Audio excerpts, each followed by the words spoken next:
Good morning guys. सो अब हम बात करेंगे थोड़े से इस आज से पुराने पेपर्स की, right. So we starting from 2014। So आप देखेंगे कि pattern over a period of time कितना ज्यादा चेंज हुआ है, टाइप ऑफ क्वेश्चंस कितने ज्यादा चेंज हुए हैं। 2014 में जो हमारी वोकैबुलरी आती थी वो वन वर्ड वोकैबुलरी आती थी। काफी सालों से वन वर्ड वोकैबुलरी नहीं आई है, तो वी कैन अवॉइड इट। ठीक है, तो उसको मैं आपको आंसर्स डेफिनेटली बताऊंगा, बट उस तरीके की वोकैबुलरी की जरूरत नहीं है। हमारा जो फोकस है, जो हमने कल तक पेपर्स में किया था कि सेंटेंस वाली वोकैबुलरी आएगी, हमें गेस करना है, हमारा फोकस उस पर रहेगा मेन। ठीक है, this is just for learning words. बाकी जो क्वेश्चंस है वो सारे रिपीट हो सकते हैं, पैसेजेस आएंगे। जैसे इन पेपर इस वाले पेपर में क्या हुआ था, S1 S6 या PQRS नहीं आके क्लोज टेस्ट आ गया था, राइट।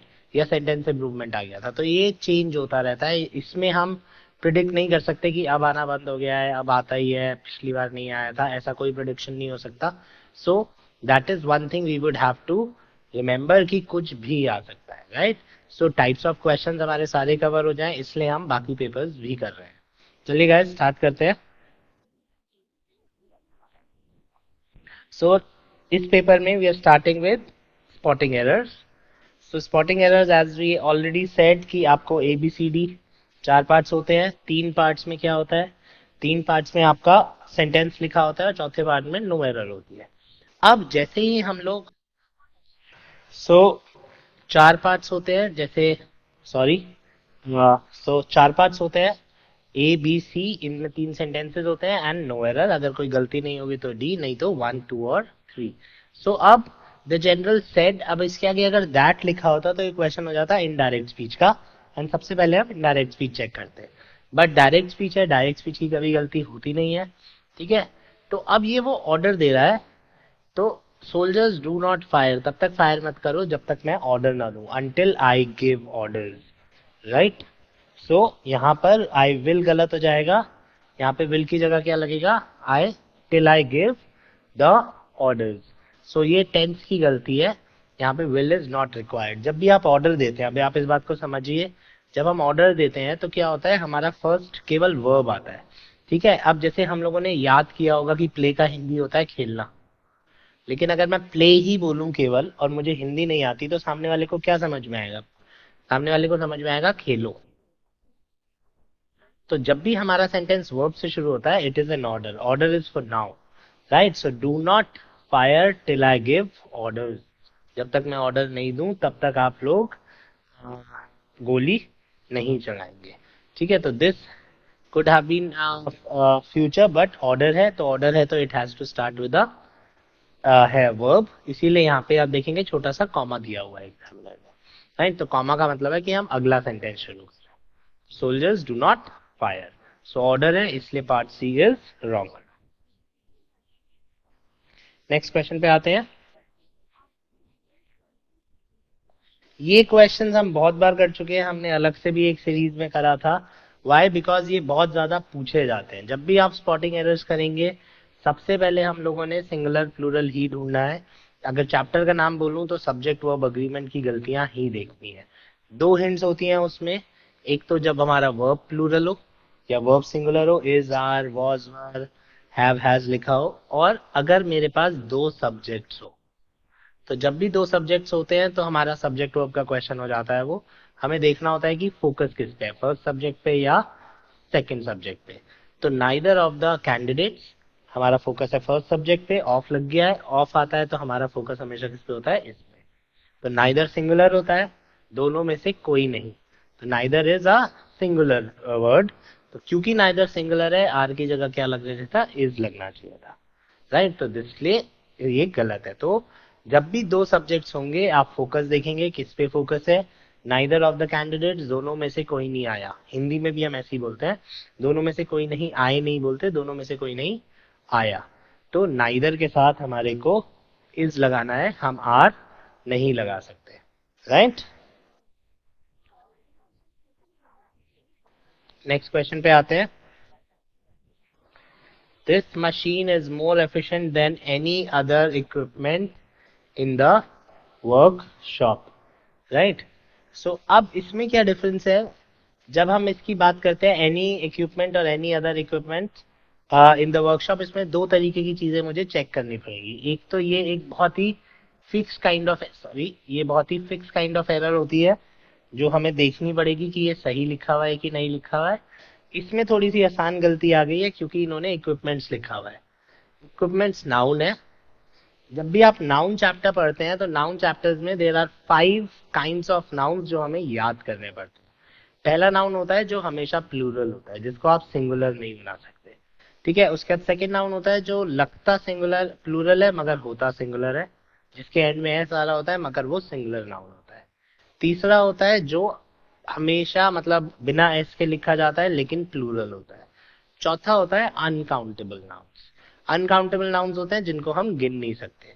तो इक्विपमेंट जब आप उस लिस्ट में पढ़ेंगे तो इक्विपमेंट जो है वो कोई शब्द नहीं होता, it has to be equipment, क्योंकि equipment is an uncountable noun. ठीक है। तो हिंदी में हो सकता है काउंटेबल हो बट इंग्लिश में इट इज अनकाउंटेबल। ठीक है। तो equipment is an uncountable noun, uncountable noun है तो इक्विपमेंट्स कोई शब्द नहीं होगा, आप इसको गलत कर देंगे। इसमें एक चीज हमें और ध्यान रखनी है, एनी अदर। जब मैं एनी अदर की बात करता हूं तो ये क्वेश्चन कई बार आता है। तो जब आप कंपेयर करते हो, ठीक है, जब आपने बोला मोर एफिशिएंट, बेटर, स्मार्टर, तो आप दो लोगों में कंपेयर करोगे। अगर आप दो से ज्यादा में कंपेयर करना चाहते हो तो आपको ये ध्यान रखना है, he is better than dash student of his class. और दूसरा हो जाएगा, ही इज बेटर देन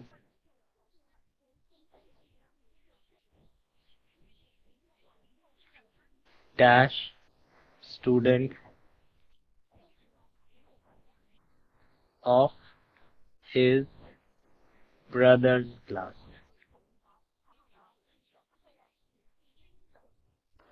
तो वो अपनी क्लास में सब सारे स्टूडेंट से अच्छा है और अपने भाई की क्लास में सारे स्टूडेंट से अच्छा है। This is the question that we have. Now what happens is, अगर आप एक आदमी को बहुत सारों से कंपेयर कर रहे हैं तो फर्स्ट पॉइंट इज कि एनी लगाना कंपलसरी है। सो एनी तो आ गया। अब होता क्या है, अगर मैं एनी लिखता हूं तो ये आदमी अपने, अगर ये आदमी उस ग्रुप का पार्ट है तो एनी गलत हो जाएगा। क्यों? क्योंकि अगर मैं कहता हूं मैं अपनी क्लास के किसी भी स्टूडेंट से बेहतर हूं, बेहतर वर्ड या better word is for comparison, तो मैंने अपनी क्लास के हर एक स्टूडेंट से अपने को कंपेयर किया। दैट मीन्स मैंने अपने आप को अपने से भी कंपेयर कर लिया। ठीक है। क्योंकि आप कंपैरिजन कर रहे हैं तो अगर आप उस ग्रुप से कंपेयर कर रहे हैं जिस ग्रुप का आप पार्ट है, तो आपको अपने को हटा के मैं इस क्लास में बाकी सबसे बेहतर हूं, हर एक से बेहतर नहीं हूं, बाकी सबसे बेहतर, बाकी, दैट बाकी word becomes important. So any other student, क्योंकि मैं इस क्लास में अपने अलावा बाकी सबसे अच्छा हूँ। फिर जब नीचे वाले स्टूडेंट में आता हूँ तो मैं अपने भाई की क्लास की बात कर रहा हूँ, उसमें मैं पढ़ता नहीं हूँ, तो उसकी क्लास के हर एक स्टूडेंट से अच्छा हूँ। समझ में आया? इसमें मैं हिंदी में भी क्या बोल रहा हूँ, बाकी सबसे अच्छा हूँ, इसलिए मैंने लगाया अदर। इसमें मैं बोल रहा हूँ हर एक स्टूडेंट से अच्छा हूँ उस क्लास के, तो इसलिए मैंने क्या लगाया, एनी स्टूडेंट। तो अगर आप उस ग्रुप का हिस्सा है तो आप लगाते हैं एनी अदर, क्योंकि आपको अपने आप को हटाना पड़ेगा। और अगर आप उस ग्रुप का हिस्सा नहीं है तो आप लगाते हैं एनी। ये एक डिफरेंस है जो हमें ध्यान रखना। Right guys? सो दो चीजें थी, इक्विपमेंट्स इजी था मगर ये एनी अदर वाला क्वेश्चन बहुत आता है। ये आपको ध्यान रखना है कि अगर आप उस ग्रुप का हिस्सा हैं तो एनी अदर, और ग्रुप का हिस्सा नहीं है तो एनी। नेक्स्ट क्वेश्चन पे आते हैं। The tin deposit in that area would probably be exhausted into the in the near future। अब देखिए मुझे बोलते हुए ही मेरे साथ गड़बड़ हो जा रही है बिकॉज ये बिल्कुल साफ साफ गलत लिखा हुआ है। इन द नियर फ्यूचर होगा। ठीक है। इनटू द नियर फ्यूचर, जो कुछ भी आप बोले द नियर फ्यूचर, क्योंकि हम स्पेसिफिक हो ही रहे हैं तो यहाँ पे आर्टिकल भी आ रहा है और टू की जरूरत नहीं है। So the answer has to be the tin deposit would be exhausted in the near future, right? So यहाँ पे the answer is C. So this was spotting errors। इस पेपर में आपको बहुत सारे नए नए तरीके के क्वेश्चंस देखने को मिलेंगे, so we'll talk about them। The last question is, the operation of this machine is different to that of the other. The operation of this machine is different to that of the other. ठीक है, तो यहाँ पे जब आप comparison करते हैं तो देयर सी, यहाँ पे मुझे क्या याद रखना है कि जब मैं नॉर्मल एडजेक्टिव बोलता हूँ तो कंपेयर करने के लिए मैं लिखता हूँ देन। ठीक है, अगर एडजेक्टिव की कंपैरेटिव डिग्री है।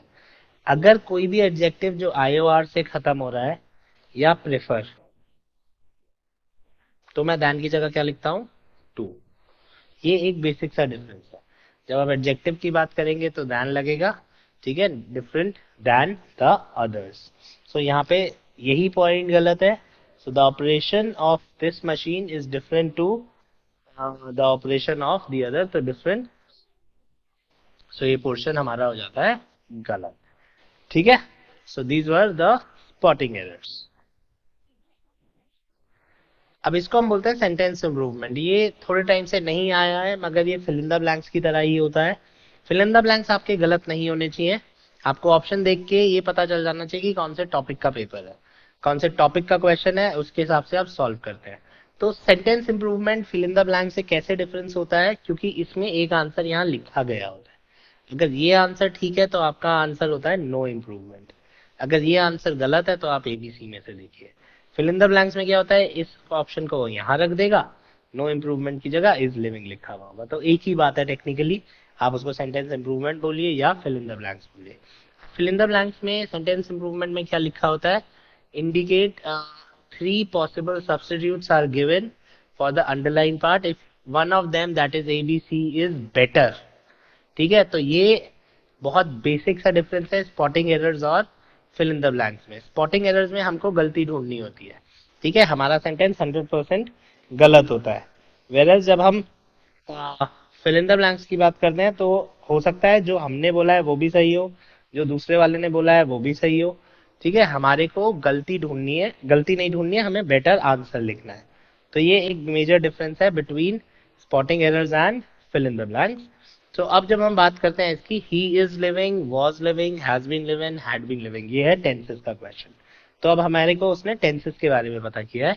ही is living in this house for the past 10 years।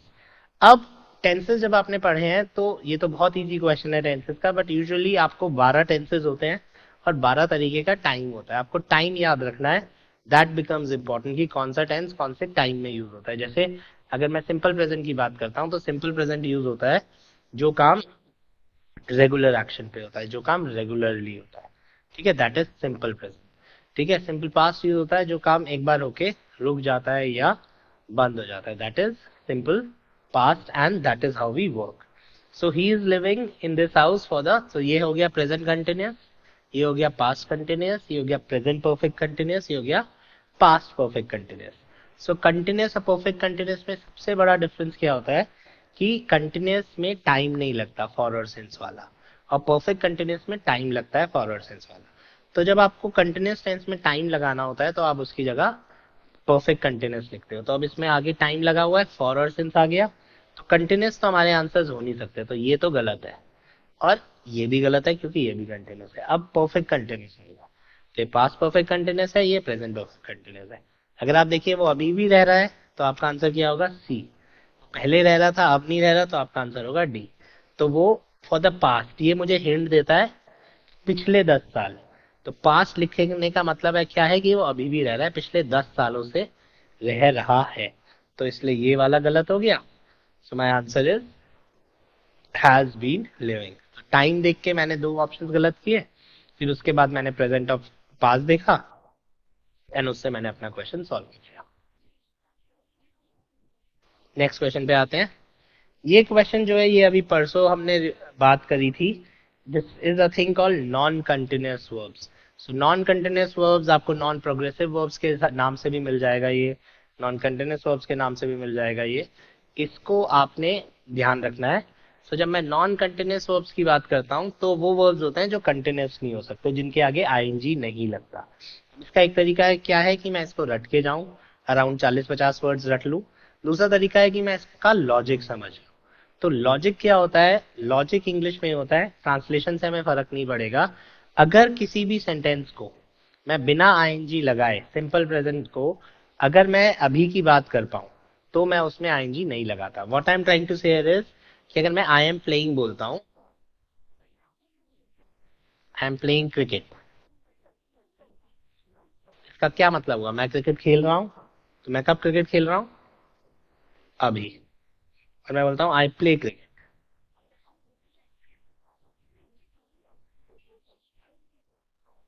तो मैं क्रिकेट खेलता हूँ, this means every day.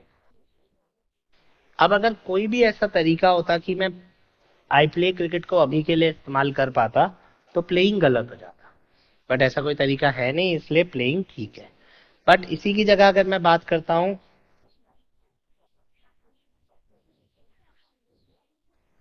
I am having, ये सबसे कॉमन क्वेश्चन है जो आता है, a headache,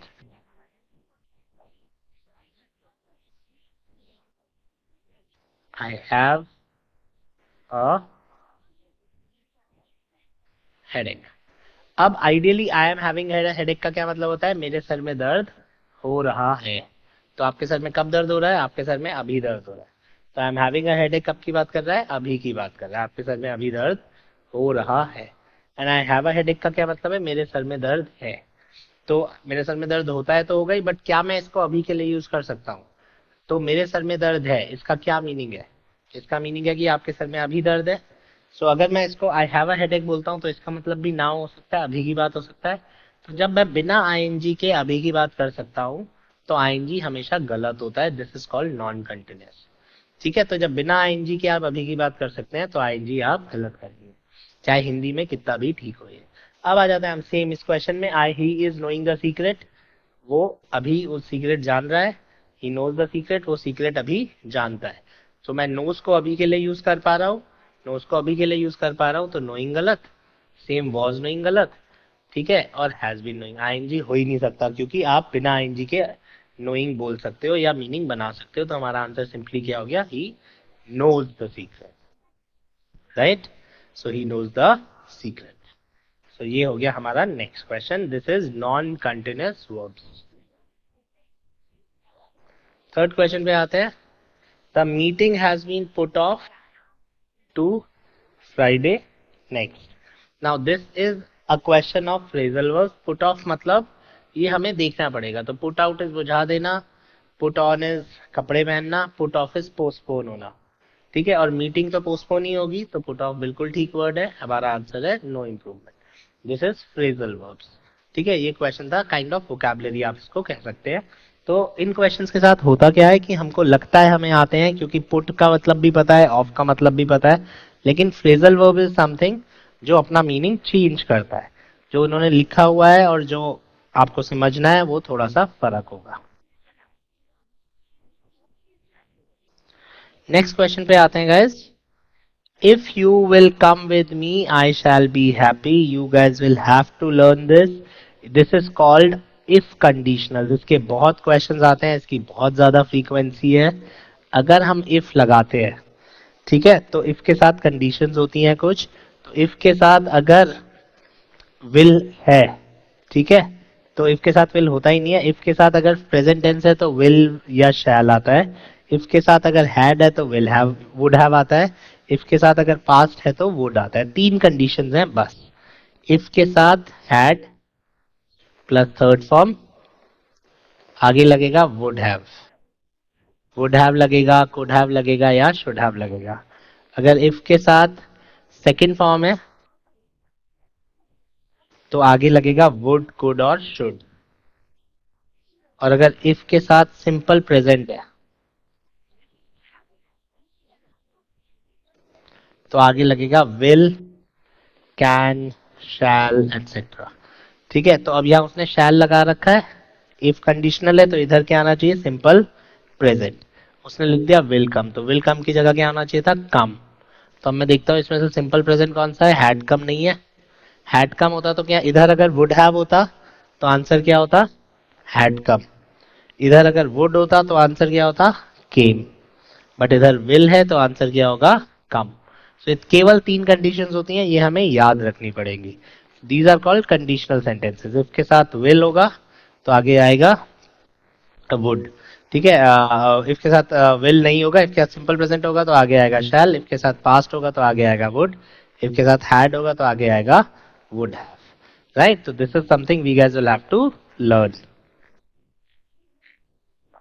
so now let's move on to the passage.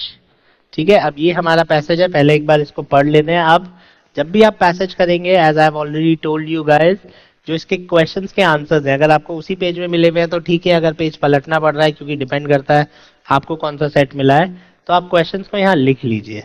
ठीक है, और क्वेश्चन पढ़ के फिर पैसेज पढ़ना शुरू करिए. तो उससे क्या होगा कि जहां पे आपको क्वेश्चन का इंपॉर्टेंट वर्ड मिलेगा वहां पे आप उसको अंडरलाइन कर लीजिएगा. तो ये हमारा पैसेज है. पहले क्वेश्चन देख लेते हैं हम लोग. तो हमारा क्वेश्चन क्या है? This passage tells us that dogs, dogs के बारे में कुछ बता रहा है. ठीक है, तो ये जो एक क्वेश्चन है ये थोड़ा सा ट्रिकी होगा. डॉग्स को ट्रेन किया जा सकता है दूसरे कामों के लिए. डॉग्स केपेबल होते हैं मुश्किल काम करने के लिए, अलग अलग तरीके के होते हैं. एंड कुत्ते जो है वो अकेले लोगों की बहुत हेल्प कर सकते हैं. तो ये चार मेरे पास ऑप्शंस है. ठीक है, ट्रेन किया जा सकता है, अलग अलग मुश्किल काम कर सकते हैं, डिफरेंट तरीके के होते हैं, या लोगों की मदद करते हैं. आप पढ़ते हैं चारों में से कौन सा है. The dog is a very intelligent animal and it can be trained for many. ये सीधा सीधा आ गया, इससे ज्यादा आसान क्वेश्चन हो नहीं सकता. पहली लाइन में हमें पहले क्वेश्चन का आंसर मिल गया. डॉग जो होता है बहुत ही इंटेलिजेंट आदमी होता है और उसको ट्रेन किया जा सकता है फॉर मेनी ड्यूटीज. सो हमारे को आंसर मिल गया. तो हम क्वेश्चन पे चलेंगे. आंसर हो गया हमारा ए, कि उसको ट्रेन किया जा सकता है ड्यूटीज वर्क. बस थोड़ा सा उसने एक वर्ड चेंज किया, नहीं तो हमें समझ में आता है. नेक्स्ट क्वेश्चन पे आते हैं गाइस. ये फिर पैसेज क्वेश्चन पढ़ते हैं पहले. Medals are awarded to some dogs for. Dogs को मेडल्स क्यों मिलते हैं? ठीक है, तो अब मैं वापस पैराग्राफ पे जाता हूँ. अब मेरे को ध्यान में क्या रखना है? मेडल्स की बात. ठीक है, आप लोग क्या करेंगे? आप पांचों या चारों क्वेश्चंस लिख लेंगे, जिससे जो क्वेश्चन आएगा आप एकदम आपको दिखता रहे. आगे चलते हैं. Some dogs work with the police and the army as sentries and trackers. ठीक है, तो एज सोल्जर्स रहते हैं वो और trackers. And there are medals, medals मिलते हैं. अब क्यों मिलते हैं? तो इसके बाद मुझे ध्यान से पढ़ना पड़ेगा. That are awarded to dogs for bravery in action. बहादुरी के लिए मेडल्स मिलते हैं. जब कोई डॉग बहादुरी दिखाता है तो उसको मेडल मिलता है. तो देखते हैं कि हमें आंसर मिला कि नहीं मिला.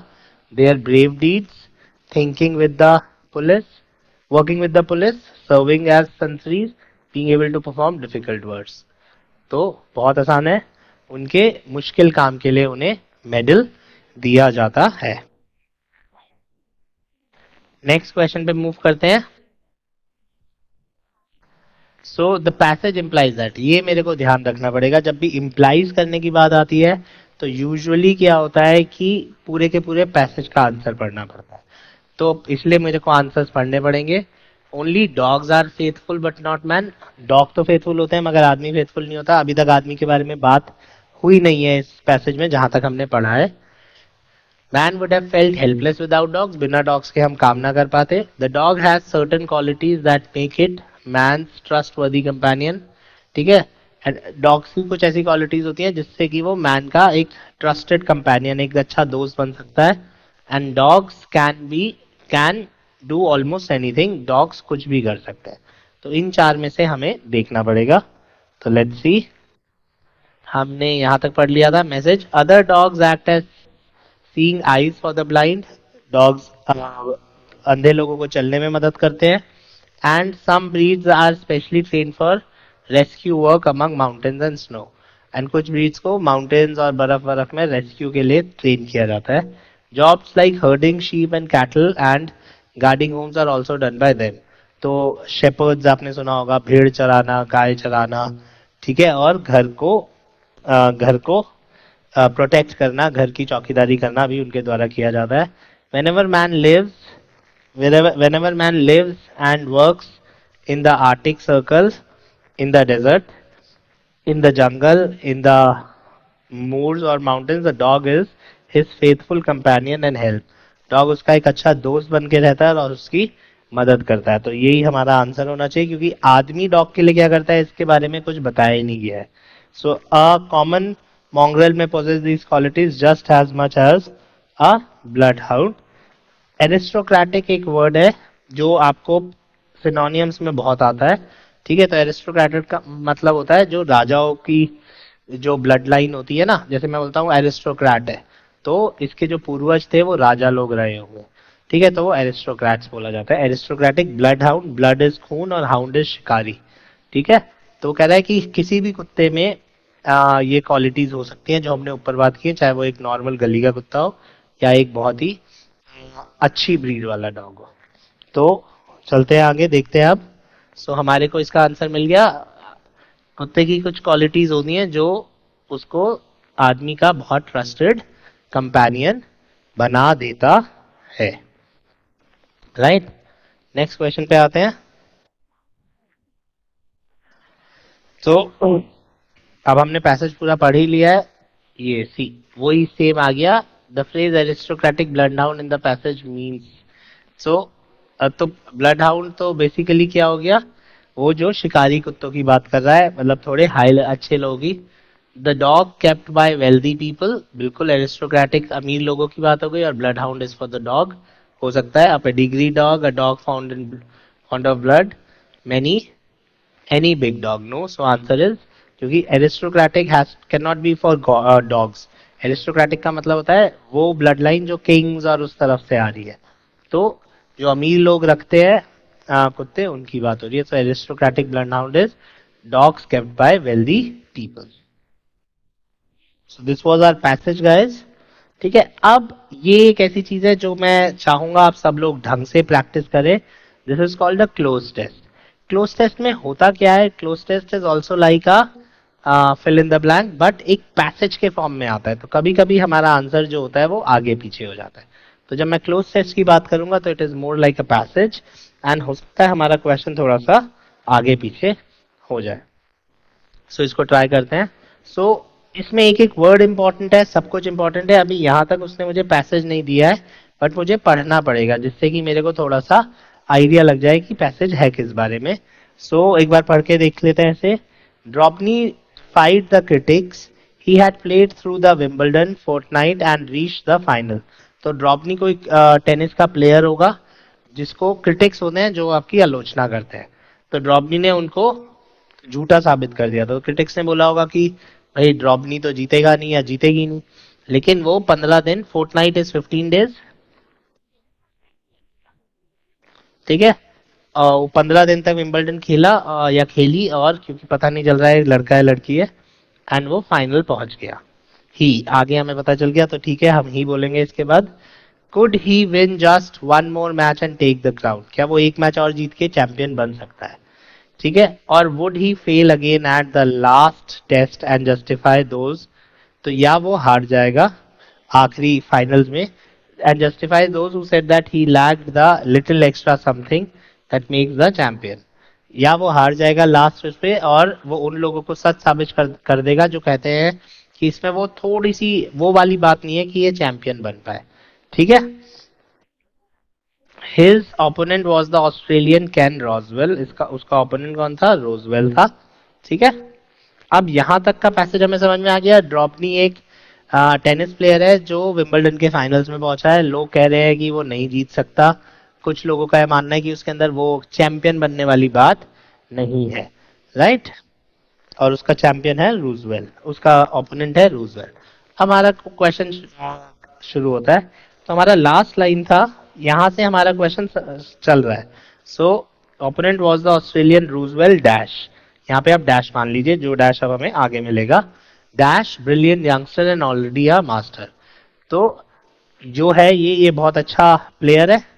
तो अब अच्छा प्लेयर है, brilliant youngster and already a master, तो दैट तो लगेगा नहीं, दैट होता है पॉइंट आउट करने के लिए। ठीक है, अब अ या द, और the is a question of articles. अगर आपको पता है कौन से की बात हो रही है, स्पेसिफिक है, तो आप लगाएंगे द, अगर स्पेसिफिक नहीं है तो आप लगाएंगे a. So basically the boy who called me, इसको ऐसे समझ लीजिए आप, and a boy called me.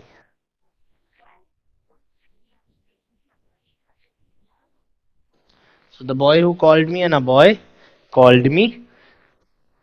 So मैंने ऊपर वाले में दा क्यों लगाया, क्योंकि मैं बता पा रहा हूँ एक्स्ट्रा कि कौन से लड़के की बात कर रही हूँ, वो लड़का जिसने मुझे बुलाया। और इसमें बोल रहा हूँ एक लड़के ने मुझे बुलाया। अब इसी तरह से एक लड़का चैंपियन है और वो लड़का जो चैंपियन है, ठीक है, तो मैं यहाँ पे वो लड़का वगैरह कुछ बोल नहीं रहा हूँ। ब्रिलियंट यंगस्टर्स बहुत सारे लोग हो सकते हैं, मास्टर्स बहुत सारे लोग हो सकते हैं, जो उसने खुद ही अ लगा के बता दिया कि मास्टर्स बहुत सारे लोग हो सकते हैं, तो इसलिए हमारा आंसर यहाँ पे क्या होगा, a brilliant youngsters and already a master. So that क्यों नहीं लगा, क्योंकि दैट तो प्रोनाउन के लिए पॉइंट आउट करने के लिए होता है, दैट दैट ब्रिलियंट यंगस्टर मैं उंगली दिखा रहा हूं, जबकि नहीं, मैं रूजवेल्ट की क्वालिटी बता रहा हूं, वो वहां नहीं है। द लगता अगर मैं उसको स्पेसिफिक बना रहा होता, मैं स्पेसिफिक नहीं बना रहा हूं, इसलिए द भी गलत। आगे चलते हैं। So a brilliant youngster and already a master, यहां तक हमने कर लिया। Dash world wide experience behind him, अब उसके पास क्या है, उसके पास बहुत ज्यादा एक्सपीरियंस। अब ये हो गया हमारा क्वेश्चन ऑफ प्रेपोजिशन, ठीक है। तो विद नॉर्मली यूज होता है जब आप किसी चीज को जोड़ते हो, ऐड करते हो। फॉर यूज होता है जब आप किसी चीज के फायदे की बात करते हो। और ऑफ यूज होता है जब आप किसी चीज के हिस्सा होते हो, ठीक है। तो ये बेसिक सा डिफरेंस है विद, फॉर और ऑफ में। विद लगेगा जब आप किसी चीज को जोड़ते हैं, फॉर लगेगा जब आप किसी चीज के फायदे की बात करते हैं, और ऑफ लगेगा जब आप किसी चीज का हिस्सा होते हैं। बेसिकली जैसे मैं बोलूं, इन दोनों की बात करूं, talk with you and talk for you. और इसमें एक तीसरा होता है जो हमें याद रखना पड़ेगा, टॉक टू यू। ते आप लोग एसएमएस लैंग्वेज लिखते हैं, उन सबको याद पता होगा, टीटीवाईएल बोलते हैं हम लोग, टॉक टू यू लेटर, है ना। तो टीटीवाईएल, तो बेसिकली टॉक के साथ कौन सा प्रेपोजिशन आता है, टू। टू लगता है जब there is some sort of an exchange, जब मैंने आपसे कुछ बोला, आपने मुझसे कुछ बोला, that is talk, talk to you. Talk with you में क्या हुआ, आप और ये आदमी दोनों लोग किसी तीसरे आदमी से बात कर रहे हैं, आप एड ऑन हो गए। तो मैं और आप किसी तीसरे आदमी से बात कर रहे हैं, that is talk with you. तो जब हम दो लोग आई विल टॉक या आई टॉक, तो मैं और तुम साथ में मिलके किसी तीसरे आदमी से बात कर रहे हैं। आपको पापा ने बुलाया, आपने अपने भाई से किससे बोला गया, तेरे साथ ही बात करूंगा, अकेले तो बात कर नहीं रहा, तो आप क्या बोलेंगे, talk with you. And talk for you is आपके फायदे के लिए। तो बेसिकली से you again you scared of your dad, आप अपने पापा से बहुत डरते हैं। नाउ व्हाट हैपेंस इज, आप अपने पापा से डरते हैं, आपको कल घूमने जाना है, आपने आज मम्मी को बोलना शुरू किया, मम्मी पापा से बात करो, पापा से बात करो। तो आपकी मॉम क्या करेंगी, your mom will talk for you. आपकी मम्मी आपके फायदे के लिए बात करेंगी, इसलिए फॉर लगा। तो विद हो जाता है एड, फॉर हो जाता है फायदा, एंड ऑफ हो जाता है हिस्सा। तो अब उसके पास एक्सपीरियंस है, उसके पास है ना एक्सपीरियंस, उसके पास है एक्सपीरियंस, मतलब हम ऐड कर रहे हैं, हम ऐड कर रहे हैं, तो हमारा आंसर क्या होगा, with world wide experience with him. तो हमारा आंसर हो गया विद, ठीक है। तो यहाँ पे टू, फॉर और ऑफ नहीं होगा, यहाँ पे विद होगा। Now guys, preposition is one of the most important chapters as far as NDA is concern. Recent years में आप देखेंगे कि नंबर ऑफ क्वेश्चंस अच्छे खासे आ रहे हैं prepositions में। इनफैक्ट एक बार तो 10 के 10 क्वेश्चंस prepositions के ही आ गए थे, राइट। तो हमारे को ध्यान रखना है, prepositions को समझना है, और prepositions को वर्ड समझ के, हिंदी समझ के सॉल्व नहीं होता। prepositions के मुझे डिफरेंसेस याद करने हैं कि अगर ये दो preposition आए तो क्या फर्क होगा। नेक्स्ट क्वेश्चन पे आते हैं। World wide experience behind him, जार्लोस ड्रॉबनी, ड्रॉबनी वापस हम पहले वाले प्लेयर पे आ गए, dash son of Czechs carpenter. तो ये जो ड्रॉबनी है ये किस क्या है, ये एक चेकोस्लोवाकिया के कारपेंटर का क्या है, बेटा है, ठीक है। तो द सन या अ सन, अब कारपेंटर तो बहुत होंगे, कारपेंटर तो एक होगा नहीं, है ना। तो वापस वही आ गया, दैट सन तो हो नहीं सकता क्योंकि मैं पॉइंट आउट नहीं कर रहा, तो दैट सन नहीं होगा, राइट। अब a son of a checks carpenter, ये तो हो गया, ठीक है। अब सन स्पेसिफिक हो रहा है नहीं हो रहा है, ठीक है। The son of a checks carpenter, क्यों, क्योंकि मैंने ड्रॉबनी के लिए पहले भी बोल दिया है, ये बच्चा है किसका, कारपेंटर का। तो ऑफ अ चेक्स कारपेंटर हमने लिखा, इसलिए यहाँ पे हमारा आंसर हो जाएगा द सन ऑफ अ चेक कारपेंटर, ठीक है।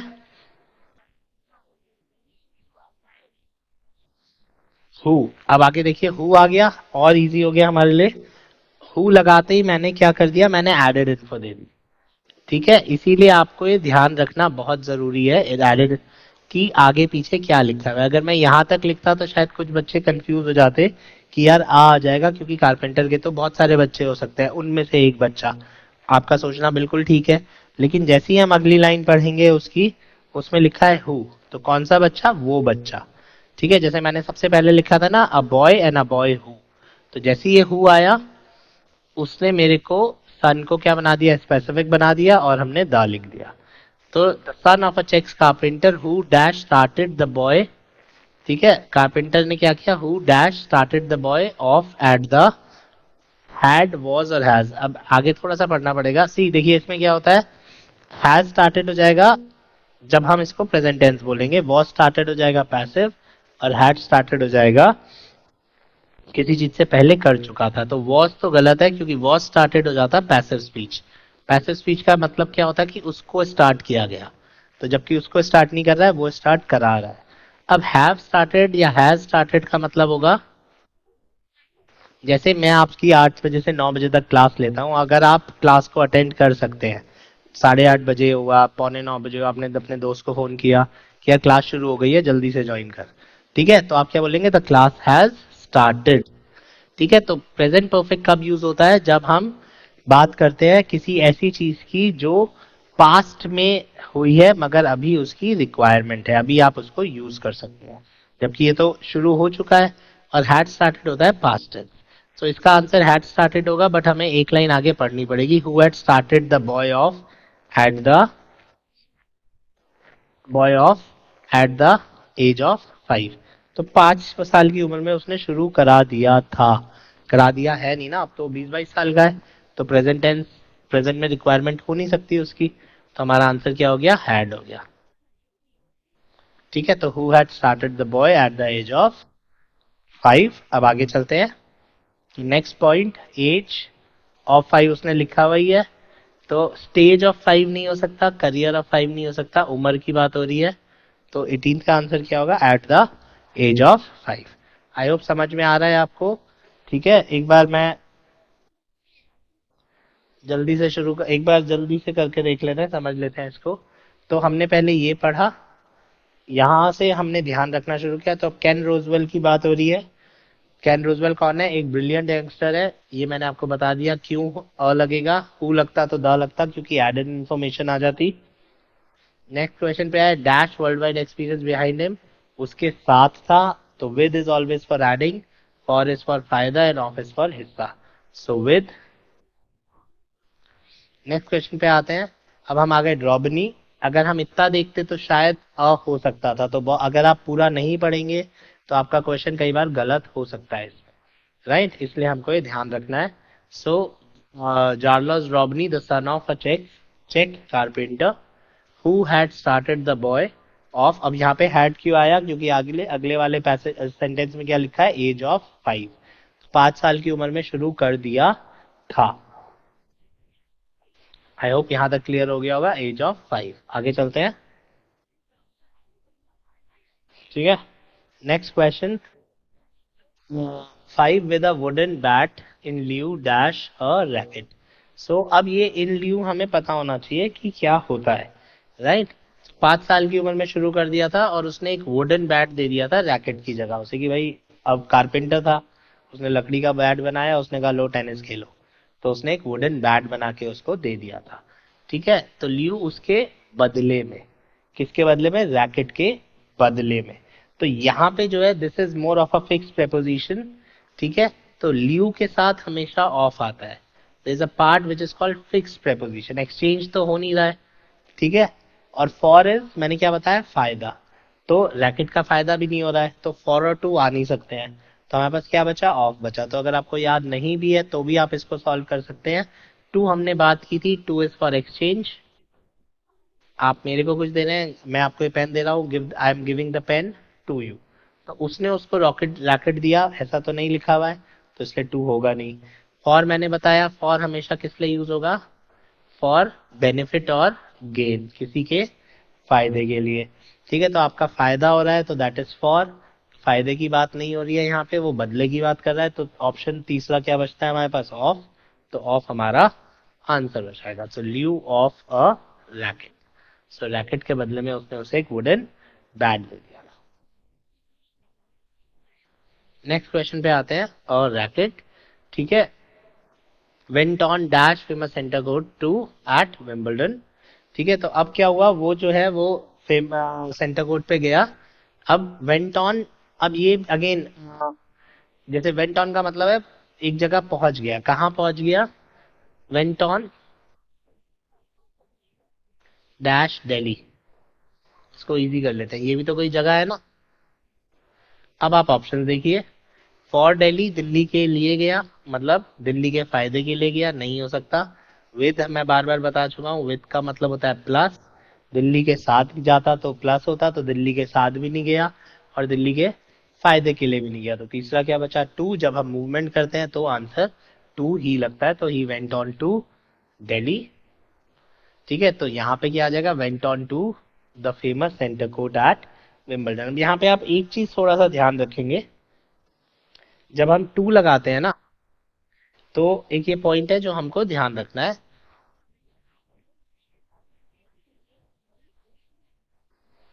कि जब हम गो लिखते हैं तो टू लगेगा, अगर मैं आगे डेस्टिनेशन की बात कर रहा हूँ, गो टू दिल्ली। कम लगाते हैं तो भी टू लगेगा, कम टू दिल्ली। लेकिन अगर मैं अराइव लगाता हूँ तो टू नहीं लगेगा, इन ऑन या एट में से एक लगेगा, डिपेंडिंग ऑन द प्लेस। तो उसके लिए आपको इन ऑन एट में फर्क पता होना चाहिए। तो अराइव के साथ क्या लगता है? In on at. और चौथा वर्ड होता है रीच, जो सबसे ज्यादा आता है और ये स्पॉटिंग एरर्स में बहुत आता है। रीच के साथ कोई प्रेपोजिशन नहीं लगता, और एग्जामिनर यहाँ पे reach to Delhi, reach in Delhi लिखा होता है क्योंकि बच्चे गड़बड़ करते हैं। तो रीच के साथ we do not use any preposition, reach के साथ हम प्रेपोजिशन नहीं लगाते। नेक्स्ट क्वेश्चन पे आते हैं।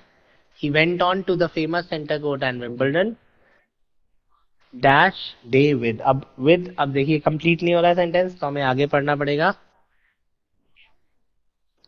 विद द फुल नॉलेज, ठीक है, तो he went on to the famous, तो मैं लिख देता हूँ day with the full knowledge. ठीक है, तो अब हम इसको करने की कोशिश करते हैं कि वही went on to the famous court at Wimbledon dash day. उस दिन पहुंचा with the full knowledge of something. तो उस दिन पहुंचा, उस दिन पहुंचा, ऑन डे नहीं हो सकता, इन डे नहीं हो सकता। So, क्या लगेगा? दैट डे, उस दिन। ये तो आई थिंक पढ़ते ही सॉल्व हो पा रहा होगा। दिस और दैट, दिस इज ये दिन, दैट इज वो दिन।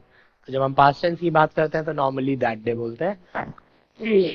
तो यहाँ पे हमारा आंसर क्या हो गया? That day with full knowledge of something. आगे चलते हैं। Full knowledge that this dash be the game of his. Again this can be, must be, would be, ये होता है मोडाल्स।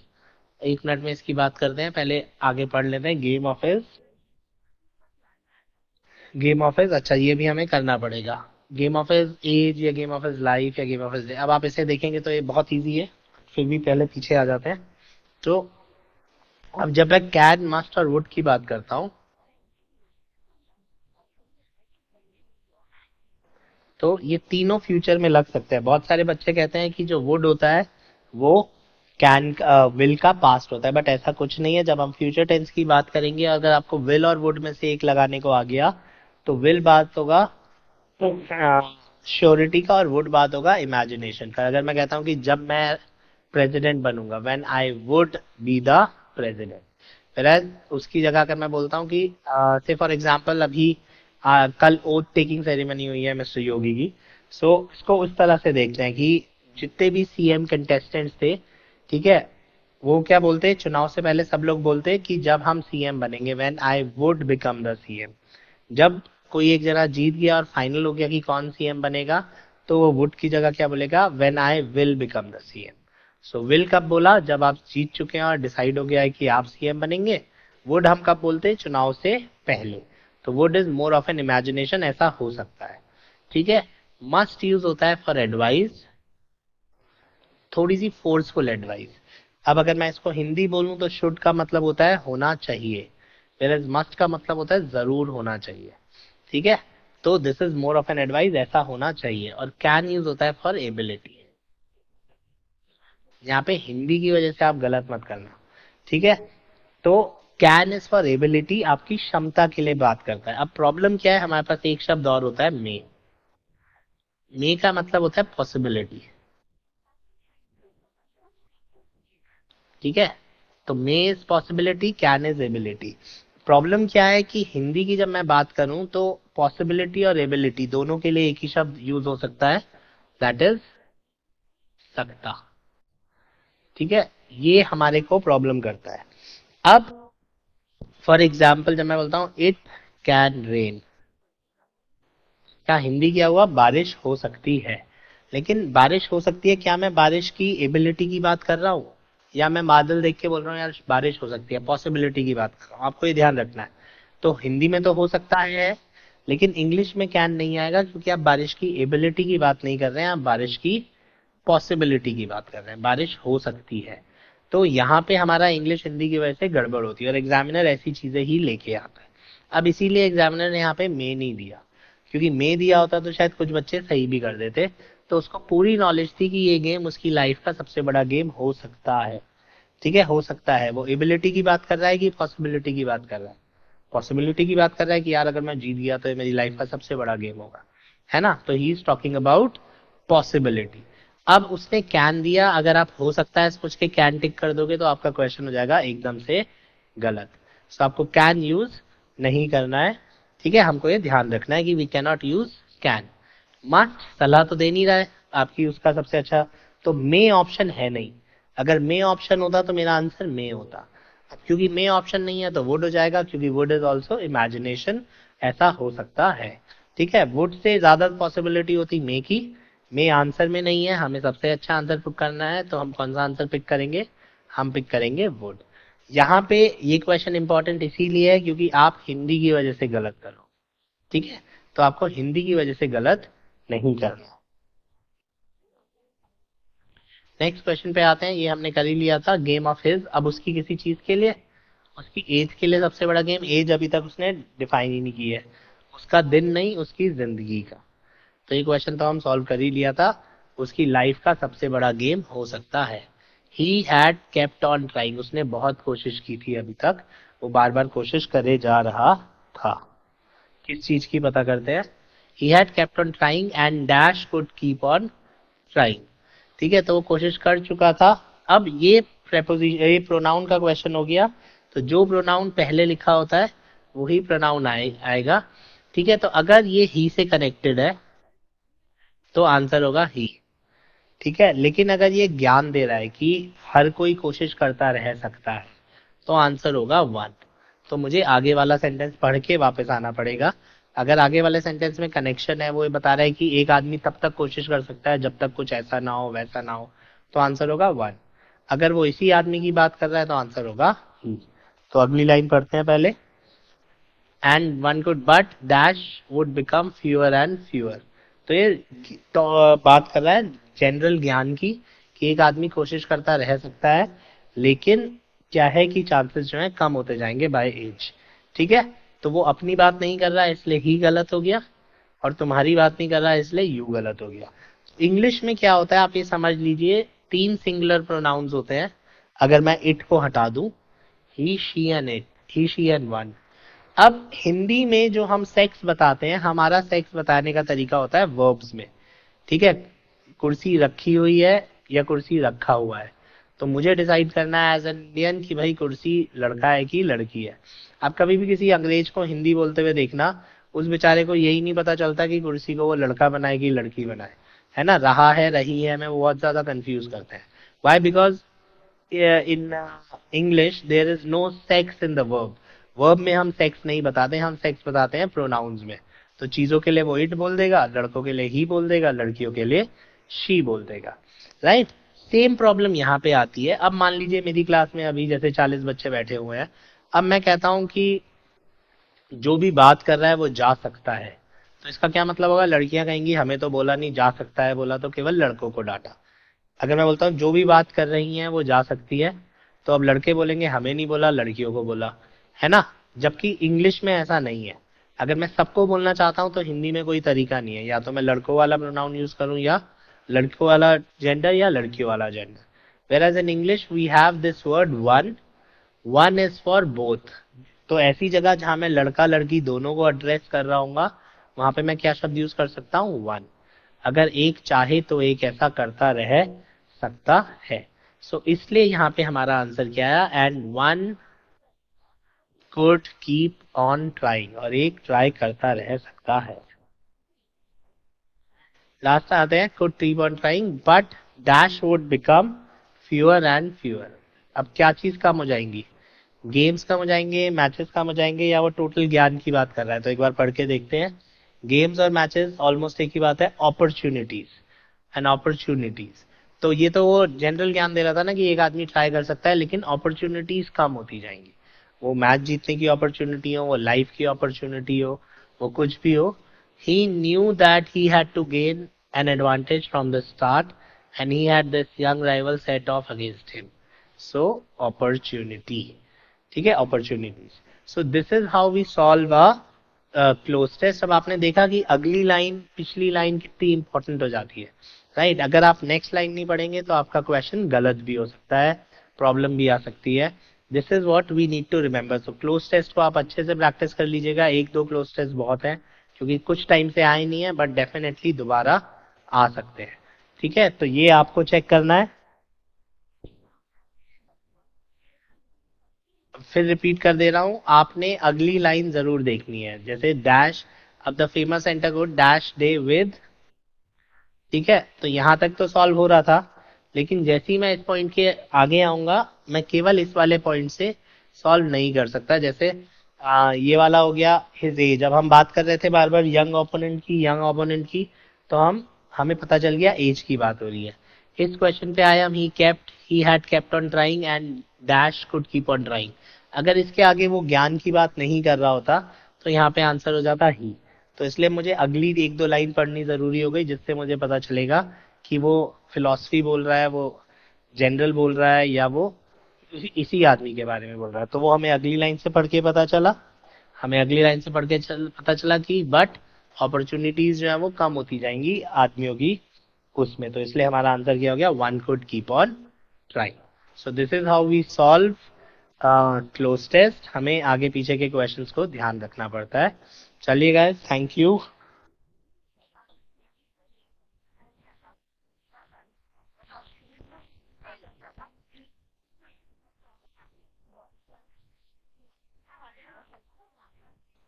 हो गया है ना?